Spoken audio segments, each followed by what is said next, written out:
থাকে অহংকারে, পতি যে পরম গুরু মানে না তাহারে, অতিথি আসিলে তারে তাড়াইয়া দেয় গুরু যদি বিহতি ভোজনে, তৃতীয়াতে পটলে দেয় শত্রু বৃদ্ধি হয়, চতুর্থতে মূলা খেলে অর্থনাশ হয়, পঞ্চমীতে বেল খেলে কলঙ্ক নিঃস্ব, ষষ্ঠীতে নিম্ব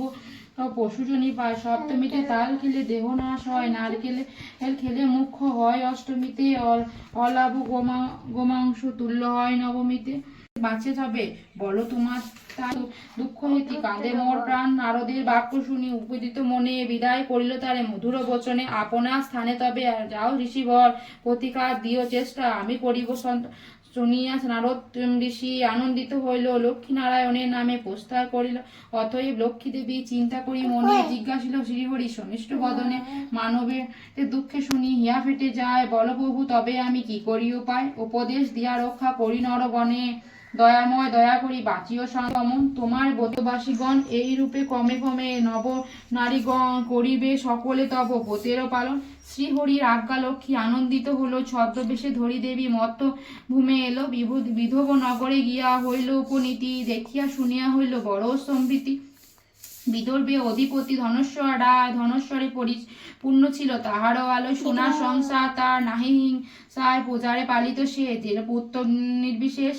এক অন্নে 7 হাঁড়ি রাখিল ধনেশ্বর, সসম্মানে বৃদ্ধকালে গেল লোকান্তর, বধূদের কুমন্ত্রণে 7 সহোদর হইল, ক্রমে ক্রমে লক্ষ্মী দেবী ছাড়িল সবার, সোনার সংসার সব হলো ছারখান, বৃদ্ধা ধনেশ্বর পত্নী নিজ ভাগ্য দোষে না পারে তিষ্ঠিতে ঘরে, বধূদের রোষে চঞ্চিল অরণ্যে বৃদ্ধা তাজিল জীবন, অতিষ্ঠের ফলে তার এরূপ ঘটন, ভূমিতে ভূমিতে লক্ষ্মী আসীন কারণে, হেনকালে সেই বৃদ্ধা আসে সেইখানে, চলিবার শক্তি নাই টলে টলে পড়ে, ধীরে ধীরে পথে চলে করে হায় হায় বাবু দেশ তেল্য বিনা রুক্ষ কেশ, অতি বড় দিন লক্ষ্মী বলে দে বৃদ্ধা সমিষ্ট বচনে, কেন মাগো আসিছে এই ঘর কাননে, কোথা হতে আসিয়াছ কিবা পরিচয়, সব কথা তুমি মাগো বলো আমায়, বৃদ্ধা বলে মোর কথা শুনি কি হবে, মোর মতো ভাগ্যহীনা কেউ নাই ভবে, ধনেশ্বর পরিপূর্ণ ছিল মোর ঘরে, ধনেশ্বর পতি মোর অতি ধনবান, ধনেশ্বর ছিল তার কুবের সমান, সপ্তপতি সদা জাগে অরহ, 7 ভাই 7 হাঁড়ি হয়েছে এখন, পরস্পরে সবে মিলে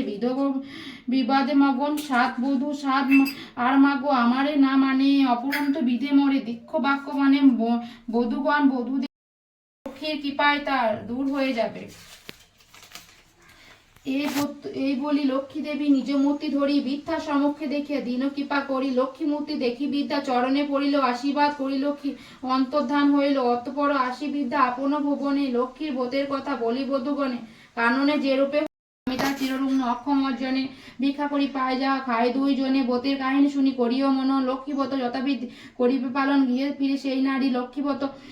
ভক্তি ভরে মা লক্ষ্মীকে পূজিতে বিধিমত, দেবীর কৃপায় তার দুঃখ হলো দূর, স্বামী হলো সুস্থ দেহ অসূর্য প্রচুর, শুভ দিনে শুভক্ষণে জন্মিল তন, সোনার সংসার হলো সুখের আলয়, অতঃপরে শুনো সবে অগ্রত ব্যাপার, যে রূপে লক্ষ্মীব্রত হইল প্রচার, অবন্তী নগরে এক গৃহস্থ ভুবনে, লক্ষ্মীপতি রত ছিল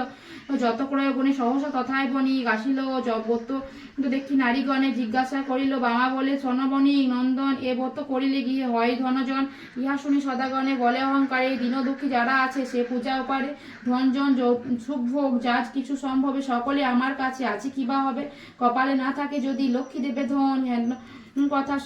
নাই শুনি জীবনে কখনো গর্বিত বচ্চন শুনি সহিতে না পারে, অহংকার দোষে দেবী ছাড়িল তাহারে, সপ্তপতি সাহ করিতে ডুবে অস্মদ, অট্টালিকা চূর্ণ হয়ে পড়ে বজ্রঘাত, ধনেশ্বর যা ছিল চড়ে নিয়ে গেল, ভাই ভাই হিংসা করি পৃথক হইল, ক্রমে ক্রমে ধনসজ্জা